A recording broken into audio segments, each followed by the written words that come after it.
The Lord didn't put them on my heart. He told me to pray for them. Excuses. But also fear causes what we know as paralysis, the inability to function.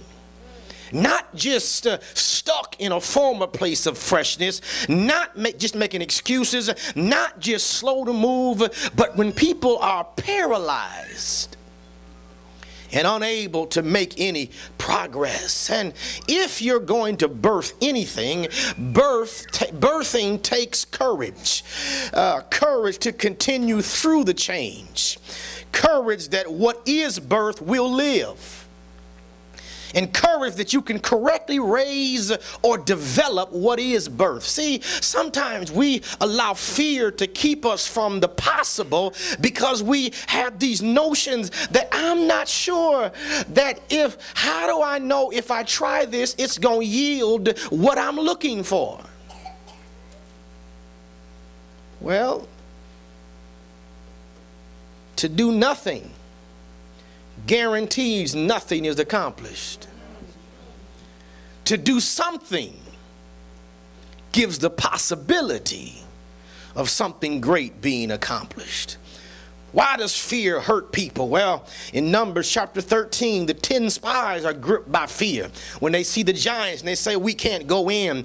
In Judges chapter 7, you have 20,000 of Gideon's men packing up and going home because they're afraid. In Matthew chapter 8, the disciples are out in the sea in the storm, and fear grips their heart. Fear has a way of keeping us from experiencing what God has in store for our lives. But fear can be both constructive and destructive. It is fear that causes folk to do right. Oh, you know, there's some things that you obeyed your parents because you feared them. It's not because you understood. And it's sure not because you agreed. You just feared what would happen if they caught you doing. Lord have mercy. So there's some things that you stayed out of because of fear. Oh yeah, there was some times when you folks said, let's go do, but you heard mama and daddy's voice in the back of your head, if you ever. Maybe the problem with us today is we don't have children that have any fear of their parents. Oh yeah, they love their parents and they're their best friend, but they don't have any fear. And thus they have no constructive dynamics to deal with how things go forward. Fear can be constructive. It is the fear of God that makes you walk upright before Him. It is the fear of going to hell that keeps you walking right before God. Don't act like just because you've been saved this long that the world is not still enticing. It's still the stuff that had you gripped when you were in the world still is enticing now. Amen. Lord have mercy. Your type has not changed. Y'all ain't saying nothing to me. Your type is still the same, but it is the fear of responding. Lord have mercy. Fear can be constructive. Fear is what makes people do things differently. Do you ever remember fearing your principal at school?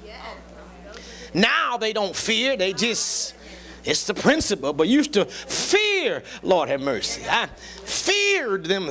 It all didn't help that they also knew my parents on first name basis, but it feared to make me do the right thing. But fear also can be destructive. The same way fear can motivate you to do right with God, right by your parents, live right, be righteous. Fear also can trap you from doing anything that you are not totally 100% easily comfortable with doing. Fear has the tendency to either immobilize people or seriously affect their activity. This is especially true of the spiritually uncommitted. Oh my God. Look at Saul. Saul feared the people and caused him to transgress against God. God said, kill everything. But Saul was like, I want to keep these people happy. So his fear of the people caused him to lose his position in God.